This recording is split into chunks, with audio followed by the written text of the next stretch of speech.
बिस्मिल्लाहिर्रहमानिर्रहीम। Dear students, I hope all of you will be fine. Dear students, आज हम एक इंतहाई अहम टॉपिक डिस्कस करने जा रहे हैं जो बहुत से क्वेश्चंस की सूरत में बहुत सारे स्टूडेंट्स ने मैनी टाइम पूछा है। वो ये कि पीपीएससी का एग्ज़ाम कैसे अटैम्प्ट करें। डियर स्टूडेंट्स, इसका प्रॉपर आज मैं आपको गाइडेंस दे देता हूँ कि सबसे पहले आपने क्या करना है। आपने अच्छी सी प्रिपरेशन करनी है। कोई अगर पीपीएससी के लिए जा रहा है, सीएसएस के लिए जा रहा है या किसी भी कंपटीशन के एग्ज़ाम में आप जा रहे हैं तो आपने क्या करना है। सबसे पहले डेफिनेटली आपने 2 महीने, 4 महीने, 6 महीने, 8 महीने या 1 साल से ज़्यादा भी कुछ स्टूडेंट्स ने पढ़ा होता है। सो आपने उस का कैथारसिस करना है, अपने आप को ईजी फील करना है और पेपर अटेम्पटेशन के लिए आपने क्या करना है, इस चीज़ को आज हम डिटेल से डिस्कस करते हैं।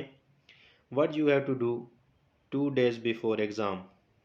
एग्ज़ाम से 2 दिन पहले आपने मेंटली प्रिपरेशन करनी है अपनी कि I am going to be appear in exam. Physically आपने रेस्ट करना है, प्रॉपर अपने जिस्म को सुकून पहुंचाना है। डोंट फटीग योर सेल्फ, अपने आप को ज़्यादा रशी, ज़्यादा भाग दौड़ में मसरूफ़ नहीं करना। सेलेक्ट कैजुअल ड्रेस, अपने लिए एक अच्छा सा आम सा लिबास आपने पसंद करना है, सेलेक्ट करना है। ऐसा लिबास जिसमें आप अपने आप को कंफर्टेबल फ़ील करते हों। ज़्यादा हाई फाई, ज़्यादा मेकअप वगैरह का इस्तेमाल नहीं करना। Then is roll number slip, अपनी रोल नंबर स्लिप डाउनलोड कर लें, अगर डाउनलोड है तो महफूज कर लें। अपनी स्टेशनरी तैयार कर लें। स्टेशनरी में आपके पास एटलीस्ट 2 से 3 ball point, blue ink with black ink और 1 से 2 वाइट बोर्ड मार्कर जो आपके पास ब्लैक कलर के लाजमी होने चाहिए, क्योंकि आपने सर्कल फिल करना होता है। तो जब आप बॉल पॉइंट के साथ करते हैं तो आपका ज़्यादा टाइम लगता है, लेकिन अगर आपके पास वाइट बोर्ड मार्कर है ब्लैक कलर का तो उसके साथ सिर्फ एक दफ़ा ही आप लगाएंगे टिक, तो आपका सारे का सारा सर्कल फिल हो जाएगा। सो उससे आपके काफ़ी टाइम की बचत होगी। देन 1 डे बिफोर एग्ज़ाम आपने क्या करना है, आपने ये चीज़ें एग्ज़ाम से 1 दिन पहले करनी हैं। कौन सी? Reach test centre 1 day before test, के कोशिश करें कि 1 दिन पहले ही आप अपने एग्ज़ाम सेंटर जिस सिटी में बना हुआ है तो आप वहां पर पहुंच जाएं। अगर आपके अपने सिटी में एग्ज़ाम सेंटर है तो वेल एंड गुड, और अगर नहीं है, जैसे छोटे शहरों से बड़े शहरों में अमूमन लोग जानते हैं, लाहौर, मुल्तान, फैसलाबाद, सरगोदा, कराची, रावलपिंडी वगैरह वगैरह सिटीज़ में आपने जाना होता है तो कोशिश करें 1 डे बिफोर पहुंचने की। उससे ये है कि आप मेंटली सुकून में रहेंगे, आपको कोई टेंशन नहीं होगी और आप अपने आप को रिलैक्स फील कर रहे होंगे। Revise main topics. Dear students, अगर तो आपकी पहले तैयारी 6 महीने 8 महीने लगा चुके हैं तो वेल एंड गुड, रिवाइज करने की इतनी ख़ास ज़रूरत नहीं है। लेकिन अगर आप थोड़े दिनों के लिए पढ़े हुए हैं तो फिर मेन टॉपिक्स जो हैं उनकी जस्ट रिवाइज कर लें। Don't study new concepts, new concepts की तरफ आप ना जाएं, क्योंकि वो आपको हो सकता है आपको टेंशन दें, आपको ये फील हो कि मेरी तो तैयारी नहीं है, मैं तो नहीं कर पाऊँगा, तो आप अपना टेम्परामेंट लूज़ कर देंगे। टेक प्रॉपर रेस्ट, अपना जिस्मानी जो रेस्ट है और मेंटली रेस्ट है वो प्रॉपर मेंटेन करें। स्लीप वेल इन टाइम, नींद बहुत ज़रूरी है। एग्ज़ाम के 1 दिन से पहले अपनी नींद पूरी करके जाइएगा, क्योंकि अगर आप नींद पूरी नहीं करते तो उसके बहुत सारे इफ़ेक्ट्स आपके एट द एग्ज़ाम डे होते हैं। देन इज़ एग्ज़ाम डे में आपने क्या करना है, टेक अ बाथ, सबसे पहले आप नहाएं मौसम के मुताबिक। अगर मौसम नॉर्मल है तो नॉर्मल पानी के साथ, ठंडा मौसम है तो गर्म पानी के साथ नहाएं। ड्रेस कैजुअली, अपना ड्रेसिंग करें। प्रे फ्रॉम पेरेंट्स, अपने वालदैन को दुआ के लिए ज़रूर कहें, और अगर वालदैन हयात नहीं हैं तो फैमिली का कोई भी हेड है, कोई भी बड़ा बुज़ुर्ग है तो उससे लाजमी दुआ के लिए कहें। प्रे योर सेल्फ, ख़ुद भी दुआ करें, दुरूद पाक पढ़ें। नमाज के बाद अपने लिए खसूसी दुआ करें कि या अल्लाह, अगर मेरे लिए ये जॉब जिसके लिए मैं टेस्ट देने जा रहा हूँ या जा रही हूँ तो मेरे लिए इसमें रिज़्क़ आसान रिज़्क़ अता फरमा और इसमें मेरी तंगी जो है वो दूर फरमा। देन इज़ प्रॉपर ब्रेकफास्ट, अच्छा सा ब्रेकफास्ट नाश्ता लाजमी करके जाएं। चाय के आदी हैं तो लाजमी पी के जाएं, क्योंकि एग्ज़ाम डे हो सकता है कि लंच आप लेट से लेट करें या मे बी लंच का टाइम ही ना हो, सो आपने क्या करना है, ब्रेकफास्ट अच्छा सा लाजमी करना है। After that is at exam centre. जब आप एग्ज़ाम डे में एग्ज़ाम सेंटर पर पहुंच जाएं तो फिर आपने क्या करना है, एग्ज़ाम सेंटर पर सबसे पहले स्टे कूल एंड कॉम। आपने बिल्कुल भी अपने आप को ओवरबर्डन फील नहीं करना, अपने आप पर वो पेपर का जो है प्रेशर उसको नहीं आने देना है। कूल एंड काम रहें, हंसते मुस्कुराते रहें। डोंट टॉक टू मच, बहुत ज़्यादा गुफ्तगू किसी के साथ ना करें। रिसाइट दरूद, दरूद पाक और दुआएं जो आपको आती हैं वो पढ़ते रहें। हैप्पी मूड में रहें, चिल करें, खुश रहें, कूल एंड काम रहें। In exam hall, after that exam hall में जब आप पहुंचते हैं तो वहां पर आपने क्या करना है, go to your seat before time. वक्त से पहले ही 5 मिनट 10 मिनट एग्ज़ाम हॉल में चले जाएं।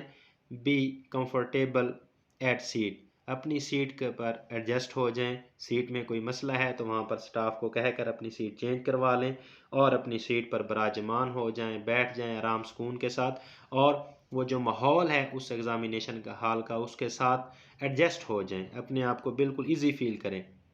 वाटर बॉटल अपने पास रखें, क्योंकि आप पानी का घूंट बार बार थोड़ी देर बाद, आधे घंटे बाद लाजमी लें, ताकि आपको जो है ना रिहेबिलिटेशन हो सके और आपको किसी किस्म की एग्जाइटी फील ना हो। स्टेशनरी, अपनी स्टेशनरी को चेक कर लें। जो गैजेट आपने ट्रांसपेरेंट गैजेट साथ लेते जाएं, उसके अंदर पर्स के अंदर सारी चीज़ रख दें। एग्ज़ाम स्लिप को निकाल के रख दें। CNIC ओरिजिनल को निकाल के रख दें, ताकि जो स्टाफ आपकी चेकिंग के लिए आ जाएगा तो उसको कोई इशू ना हो और आप भी कंफर्टेबल फील करते रहें। After that is solving paper. अब डियर स्टूडेंट्स, हम क्रूशल इनिंग की तरफ जा रहे हैं। रिसाइट दरूद पाक के जब आपको क्वेश्चन पेपर मिल जाए तो आपने क्या करना है, दरूद पाक पढ़ना है। Go through the question paper को पढ़ना है एक दफ़ा। आफ्टर दैट आपने 3 अटैम्प्ट्स लेनी है। ये बहुत ही क्रूशल पार्ट है आपके एग्ज़ाम का। कितनी अटैम्प्ट्स लेनी है आपने dear students, 3 attempt. First attempt में क्या करना है, circle only those MCQs which are sure shot, कि आपने उन क्वेश्चन को सर्कल करना है जो श्योर शॉट हों, जिनके आंसर आपको बिल्कुल श्योर हो, 100% हो। Keep doing till last question, ऐसा आपने तब तक करते रहना है जब आप पहले क्वेश्चन से शुरू हों और आखिरी तक चले जाएं। जो नहीं आता, जिसमें डाउट है, तो उसको छोड़ देना है। जो श्योर शॉट है पहले क्वेश्चन से लेकर आखिरी 90 क्वेश्चन तक, आपने 100 क्वेश्चन तक आपने क्या करना है, सारे का सारा एक दफ़ा लाजमी उसमें से गो थ्रू भी होते जाएंगे और जो श्योर शॉट हैं उसको आप सर्कल भी करते जाएंगे। आखिरी क्वेश्चन तक ये काम करना है। ये आपकी फ़र्स्ट अटैम्प्ट हो जाएगी। फर्स्ट अटैम्प्ट में ये होगा कि जो आपके श्योर शॉट हैं वो लाजमन हो जाएंगे, ठीक है, वो स्किप नहीं होगा। उसके बाद आपने सेकंड अटैम्प्ट लेनी है। What is second attempt, second attempt में जब आप दोबारा पढ़ना शुरू कर देंगे पेपर को, जो क्वेश्चन आपके पहले अटैम्प्ट में रह गए हैं, तो अब आपका दिमाग जो है, आपका जहन जो है वो काम करना शुरू कर देगा। उसमें वो जो पिछली चीज़ें हैं सबकॉन्शियस के अंदर वो निकलना शुरू हो जाएंगी। Try those question which are left from first try, first try से जो क्वेश्चन रह गए हैं आपने अब उनको ट्राई करना है। क्या करना है, be very careful and vigilant, इस सेंस में आपने बहुत ही केयर का मुजाहरा करना है और विजिलेंट रहना है। सॉल्व इफ़ नीडेड, अगर कोई क्वेश्चन सॉल्व करने वाला है, छोटी मोटी कैलकुलेशन है, तो उसको लाजमी आप सॉल्व कर लें, क्योंकि आपके जो श्योर शॉट थे उनको आप सिक्योर किए बैठे हैं, उनको आपने बबलिंग फिल कर ली हुई है, तो अब आपके पास टाइम है तो आप लाजमी क्या करें, सॉल्व कर लें। उसके बाद ये सेकंड अटैम्प्ट आपने क्या करनी है, तमाम पेपर पर एक दफ़ा लगानी है। उसके बाद है third attempt. What is third and last attempt, try those which are left from second attempt, कि अब आप उन क्वेश्चन को ट्राई करें जो आपके सेकंड अटैम्प्ट से भी रह गए हैं। और ये लाजमी सी बात है, ऐसे क्वेश्चन होंगे जो मुश्किल तरीन आपको लग रहे होंगे। सॉल्व डिफ़िकल्ट क्वेश्चन, जो मुश्किल क्वेश्चन है उनको आप सॉल्व कर लें। Take a chance to a question which is 60% sure, के ऐसा क्वेश्चन जिसके बारे में 60% आपको श्योर है कि ये हो सकता है, तो उसको आप चांस ज़रूर लेना चाहिए। 50% कब होगा, 4 ऑप्शन है, 4 में से 2 आपको पता है कि 2 तो नहीं हो सकते, ये 2 हो सकते हैं, 50% आप पहुंच चुके हैं। बाकाया आगे 50% ये है कि उन 2 में से अगर आपको श्योर शॉट हो रहा हो 60% के इन 2 जो बाकी ऑप्शन बचे हुए इनमें से ये हो सकता है, तो फिर आप रिस्क लें। लेकिन डोंट टेक एक्स्ट्रा रिस्क, ज़्यादा रिस्क भी नहीं लेना, क्योंकि नेगेटिव मार्किंग होती है और यही नेगेटिव मार्किंग आपको ले बैठती है, जिससे आपका मेरिट लो। अगर क्वेश्चन पेपर बहुत मुश्किल है तो कोई इशू नहीं है, आपके लिए मुश्किल है तो बाकियों के लिए भी क्या होगा, मुश्किल होगा। तो इस चीज़ का आपने बहुत ख्याल रखना है। एक्स्ट्रा रिस्क नहीं लेना, लेकिन 60% 65% अगर आपको श्योर हो रहा है कोई क्वेश्चन तो उसको लाजमी टिक कर लें। आफ्टर अटेम्प्टेशन आपने क्या करना है, कंप्लीट योर टाइम, आपने अपना टाइम पूरे का पूरा लेना है। Read again and again if time is left, अगर टाइम फिर भी बचा हुआ है तो आपने बार बार उसको पढ़ते रहें। हो सकता है जो क्वेश्चन आप छोड़ के बैठे हुए हैं, कोई आपके जहन में फार्मूला आ जाए, कोई चीज़ ऐसी आ जाए जहन में जिससे आपका क्वेश्चन ठीक हो जाए। बी कोऑपरेटिव टू स्टाफ, के वहाँ पर जो इन्विजिलेशन स्टाफ है वो भी डेफिनेटली आप जैसे ही ह्यूमन बीइंग के हैं तो उनके साथ भी आपने कोऑपरेटिव बिहेव करना है, रूड बिहेव बिल्कुल नहीं करना।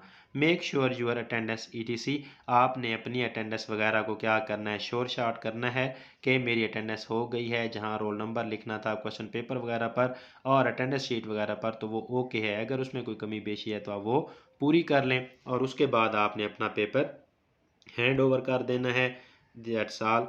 और इसके बाद आपने जो है घर की तरफ राह लेनी है, अल्लाह ताला का शुक्र अदा करना है और इंशाअल्लाह होप फॉर दी बेस्ट रखनी है, पॉजिटिव सोच के साथ एग्ज़ाम सेंटर से बाहर आना है। Thank you so much, I think this video will be very helpful to you. और अगर आपको वीडियो अच्छी लगी है तो इसको शेयर कीजिए और चैनल को सब्सक्राइब कर लें। थैंक यू सो मच, अस्सलाम वालेकुम।